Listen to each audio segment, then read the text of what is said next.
देखिए क्या होता है।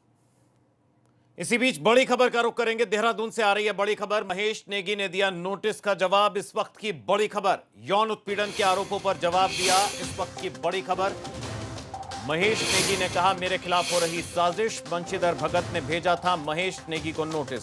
सबूत जुटाकर जल्द पुलिस से करूंगा संपर्क, ये कहा महेश नेगी ने। और ज्यादा जानकारी के लिए, अपडेट के लिए देहरादून से रुख करेंगे। हमारे ब्यूरो चीफ अजीत सिंह राठी जुड़ चुके हैं। अजीत जी, महेश नेगी ने नोटिस का जवाब दिया, क्या कहा उन्होंने अपने नोटिस के जवाब में? लवी, देखिए, ये दोपहर में जब प्रदेश अध्यक्ष के आवास पर जब मीडिया का मजमा था, तो जब वो मजमा खत्म हो गया, सब अपने घर चले गए, तो बहुत दबे पांव महेश नेगी अपने आरोपों का जवाब देने के लिए प्रदेश अध्यक्ष के आवास पर पहुंचे। तो महेश नेगी ने बहुत देर तक प्रदेश अध्यक्ष से मुलाकात की और उनके सामने अपना पक्ष रखा और उन्होंने कहा कि मुझे एक षड्यंत्र के तहत फंसाया जा रहा है और मेरा इसमें कोई दोष नहीं है और मैं किसी भी तरह से अगर दोषी पाया जाता हूं तो पार्टी को जो सजा देनी है वो दे। और महेश नेगी ने प्रदेश अध्यक्ष से ये भी कहा है कि जो षड्यंत्र मेरे खिलाफ हो रहा है, कुछ राजनीतिक लोग भी मुझे फंसाना चाहते हैं, इसलिए महिला से मेरा कोई मतलब नहीं है और जो एफआईआर हुई है पुलिस की विवेचना में दूध का दूध और पानी का पानी हो जाएगा। तो उन्होंने अपना जवाब बहुत ही दबे कदमों से अपने प्रदेश अध्यक्ष के सामने जाकर रखा, किसी को भनक तक नहीं लगने दी। और ये एक हो गया है। अब चूंकि एक और विधायक जिनको नोटिस गया है, पूर्ण सिंह फर्त्याल, जो चंपावत की लोहाघाट सीट से विधायक हैं, उन्होंने सरकार पर भ्रष्टाचार के एक मामले में सरकार को कटघरे में खड़ा किया था, तो वो 27 तारीख को अब प्रदेश अध्यक्ष से मिलकर अपना जवाब दाखिल करेंगे। उनको भी नोटिस भेजकर तलब किया गया था। जी रवि। जी अजीत जी, बहुत बहुत शुक्रिया आपका इस तमाम जानकारी के लिए, अपडेट देने के लिए। तो ये थे उत्तराखंड ब्यूरो चीफ अजीत सिंह राठी, जो बता रहे थे कि इस पूरे मामले पर क्या सफाई पेश की है महेश नेगी ने। तो द्वाराहाट से विधायक महेश नेगी पर महिला से यौन उत्पीड़न का आरोप है। इस पर बंशीधर भगत ने कहा है कि अगर आरोप सिद्ध हुए तो महेश नेगी के खिलाफ कड़ी कार्रवाई होगी। उधर मंत्री रेखा आर्या ने भी कहा महिला को इंसाफ मिलेगा। शासित पार्टी है और चरित्रहीनता तो बहुत ही ज्यादा गंभीर विषय है, लेकिन सबसे पहले रिपोर्ट उनकी पत्नी ने किया है कि हमको ब्लैकमेल किया जा रहा, हमसे पैसे मांगे जा रहे हैं और ये किया जा रहा है। उन्होंने रिपोर्ट लिखाई, उसके बाद महिला ने भी रिपोर्ट लिखाई है। पुलिस जांच कर रही है, विषय जांच का है। जांच के बाद अगर महेश नेगी आरोपित होते हैं या अपराधी माने जाते हैं तो निश्चित रूप से भारतीय जनता पार्टी बहुत कड़ा कदम उठाएगी। महिला की जो तहरीर है वो हमारे महिला आयोग में आई थी और साथ साथ में उसके बच्चे के संदर्भ में भी बाल अधिकार संरक्षण आयोग में भी ये विषय आया था।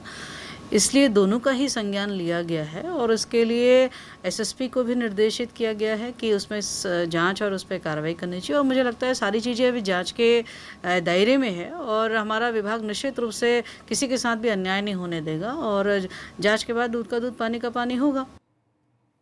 उधर देहरादून सचिवालय में मुख्यमंत्री त्रिवेंद्र सिंह रावत ने ई मीटिंग सॉफ्टवेयर की शुरुआत की। ई मीटिंग सॉफ्टवेयर एक स्मार्ट मीटिंग मैनेजमेंट सिस्टम है जिसके माध्यम से मुख्यमंत्री कार्यालय और सचिवालय में होने वाली बैठकों को और बेहतर ढंग से किया जा सकेगा। बैठक में हिस्सा लेने वाले अधिकारी बैठक का एजेंडा और प्रस्तावित चर्चा के बिंदु 2 दिन पहले ही मुख्यमंत्री के पास भेजेंगे। माना जा रहा है ई मीटिंग सिस्टम से अधिकारियों के काम करने की गति में और तेजी आएगी।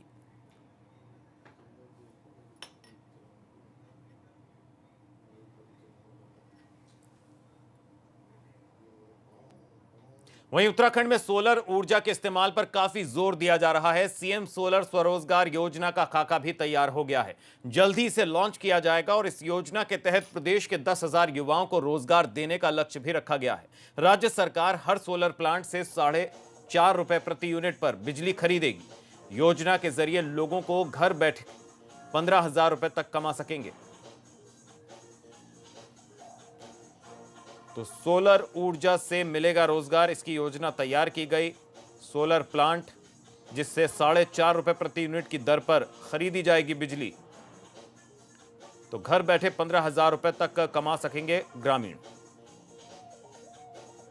ये उन लोगों के लिए है जो गांव में रह रहे हैं और इसमें 25 किलोवाट तक के अनुमन्य होगा एक व्यक्ति के नाम पर। और वो जो हमारे एमएसएमई की जो गाइडलाइंस हैं उसके आधार पर उनको सब्सिडी भी मिलेगी और उनकी जो बिजली वो पैदा होगी वो गवर्नमेंट खरीदेगी। गवर्नमेंट के साथ उनका पीपीए होगा और जैसे अन्य विद्युत उत्पादकों के साथ शर्तें होती हैं, इसमें थोड़ा सा हमने ये किया कि हमने 4.5 रुपया यूनिट देने का निश्चय किया है। इसमें 15,000 रुपये के लगभग महीना उनको कमाई हो जाएगी। इस ढंग से हमने 10,000 लोग कम से कम इससे रोजगार पाएंगे। वहीं उत्तराखंड में स्वास्थ्य सेवाओं की बदहाली की बात किसी से छिपी नहीं है। इसी को लेकर कांग्रेस का एक प्रतिनिधिमंडल स्वास्थ्य निदेशालय पहुंचा। कांग्रेस प्रदेश उपाध्यक्ष सूर्यकांत धस्माना के नेतृत्व में कांग्रेस नेता स्वास्थ्य निदेशालय पहुंचे थे, मगर प्रदर्शनकारियों को निदेशालय के गेट पर ही रोक लिया गया। इसके बाद कांग्रेसियों ने गेट पर ही धरना प्रदर्शन शुरू कर दिया। कांग्रेस ने राज्य की बदहाल स्वास्थ्य सेवाओं को लेकर डीजी हेल्थ अमिता उप्रेती को ज्ञापन सौंपा है। कांग्रेस ने गैरसैंण और अल्मोड़ा में गर्भवती महिला की मौत के मुद्दे को भी हवा दी है। स्वास्थ्य मंत्री स्वयं मुख्यमंत्री हैं। राज्य में लगातार स्वास्थ्य की जो हालत है वो लगातार गड़बड़ाती जा रही है। पूरे प्रदेश के अंदर सीएससी पीएससी बंद पड़े हुए हैं। जिला अस्पतालों में गायनेकोलॉजिस्ट नहीं है, महिला विशेष जो रोग विशेषज्ञ हैं वो नहीं है। तो इस प्रकार से हालात अगर प्रदेश में होंगे तो कैसे काम चलेगा। हमने आज ज्ञापन देने का मन बनाया था, वहाँ ज्ञापन देने गए तो पुलिस ने गेट बंद कर दिया। हमने वहाँ धरना दिया, प्रदर्शन किया, उपवास किया। उसके बाद डीजी हेल्थ वहाँ पर ज्ञापन लेने गेट पर आई। उन्होंने कहा कि अंदर कोरोना के कुछ पेशेंट डिटेक्ट हुए हैं, इसलिए हमने गेट बंद किया हुआ है। लेकिन अगर इस प्रकार से राज्य के अंदर स्वास्थ्य के हालात लगातार बिगड़ते रहेंगे तो कांग्रेस के कार्यकर्ताओं को पूरे प्रदेश के अंदर अस्पतालों में, सीएससी में, पीएससी में, सामुदायिक केंद्रों में हमको धरना प्रदर्शन करना पड़ेगा। वहीं कांग्रेस के पूर्व प्रदेश अध्यक्ष किशोर उपाध्याय के कांग्रेस छोड़ने की अटकलों पर उनका बयान आया है। रामनगर के दौरे पर पहुंचे किशोर उपाध्याय ने इन खबरों को अफवाह बताया। किशोर उपाध्याय ने कहा कि वो कांग्रेस के सच्चे सिपाही हैं।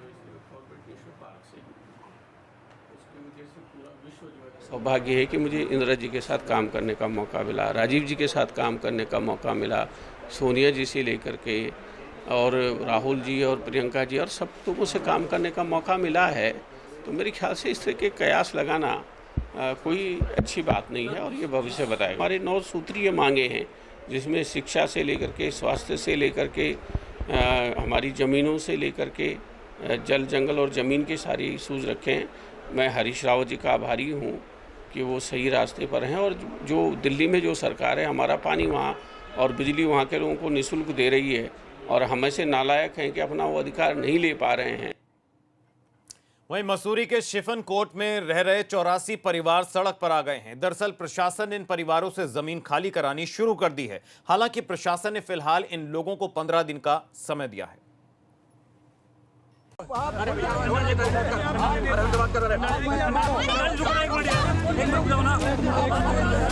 मसूरी के शिफन कोट में लोगों का यह विरोध अतिक्रमण के खिलाफ प्रशासन की कार्रवाई को लेकर है। प्रशासन की टीम अतिक्रमण हटाने की कार्रवाई शुरू करने पहुंची तो लोगों ने विरोध शुरू कर दिया। वो मजदूर वहाँ पे अपने बच्चों के साथ रह रहे हैं, उनको किस तरह से खदेड़ा गया, शासन प्रशासन द्वारा क्या उनके साथ व्यवहार किया गया, ये तमाम सवाल। पूरी ये जो पुलिस की फोर्स आपको दिखाई दे रही है, ये पूरी छावनी मसूरी बना दी गई है। क्या भाजपा सरकार के साथ यही उम्मीद लगा सकते हैं कि तुम मजदूर विरोधी हो, मजदूरों के साथ जो आप अन्याय कर रहे हो वो बर्दाश्त नहीं किया जाएगा। शिफन कोट में करीब 84 परिवारों के अवैध अतिक्रमण को हटाया जा रहा है। मसूरी के अब तक के इतिहास में अतिक्रमण के खिलाफ ये सबसे बड़ी कार्रवाई है। जो लोग अपना सामान खुद लेके जाना चाहते हैं उन्हें एक समय दे दिया और उनसे एक शपथ पत्र ले लिया जाए कि वो लोग माननीय न्यायालय के आदेश का अनुपालन करेंगे। ऐसे में जिन लोगों ने वो शपथ पत्र भर दिया है उनको 10 तारीख तक का समय दिया गया है कि वो स्वयं के खर्च से हटाएं। अगर नहीं हटाते हैं तो फिर हमें उसे हटाना पड़ेगा और उनसे उसका खर्च भी वसूलेंगे। सरकारी भूमि पर रह रहे 84 परिवारों के मकानों पर जेसीबी गरज रही है। जिला प्रशासन, नगर पालिका और पुलिस संयुक्त रूप से अभियान चला रही है। मामला बड़ा है, इसीलिए मसूरी गांधी चौक पर शिफन कोट को पुलिस ने छावनी में तब्दील कर दिया है। बारिश के बावजूद भी कुछ घरों पर अतिक्रमण की कार्रवाई हुई। 17 तारीख को माननीय उच्च न्यायालय ने इनके स्थिति को निरस्त किया और उनके खिलाफ आदेश पारित किया। अब उच्च न्यायालय का पालन कराना सरकार का, प्रशासन का की जिम्मेदारी है। लेकिन मानवता के नाते, क्योंकि क्षेत्र का विधायक हूँ, ये गरीब लोग हैं, कमजोर लोग हैं, हमारे लोग हैं, मैंने बातचीत की है शासन में, प्रशासन में, मुख्यमंत्री जी से बात की है, उनका आभार व्यक्त करता हूँ। तो हमने इनको 10 तारीख तक का समय दिया। इस बीच हम कोशिश करेंगे कि इनकी कहीं व्यवस्था बनाई जाए। प्रशासन का साफ तौर पर कहना है कि अतिक्रमण को हर हाल में हटाया जाएगा। अतिक्रमणकारियों को फिलहाल 15 दिन का समय दिया गया है। 15 दिन के भीतर इन्हें सरकारी जमीन से कब्जा हटाना होगा, जिसके लिए प्रशासन ने एक एग्रीमेंट साइन करवाया है। मसूरी से एबीपी गंगा के लिए सुनील सोनकर की रिपोर्ट। उधर हल्द्वानी के गौलापार इलाके में 2 अजगरों को देखकर लोगों में हड़कंप मच गया। बताया जा रहा है किसान अपने खेत में काम कर रहे थे और इसी दौरान उन्होंने अजगर को देखा, जिसके बाद मामले की जानकारी वन विभाग को दी गई और वन विभाग की टीम ने काफी मशक्कत के बाद अजगर को पकड़ लिया। इनमें से एक अजगर की लंबाई 10 फीट जबकि दूसरे की 12 फीट है। अजगर देखकर वहां हड़कंप मच गया। वन विभाग ने अजगर को पकड़कर जंगल में छोड़ दिया।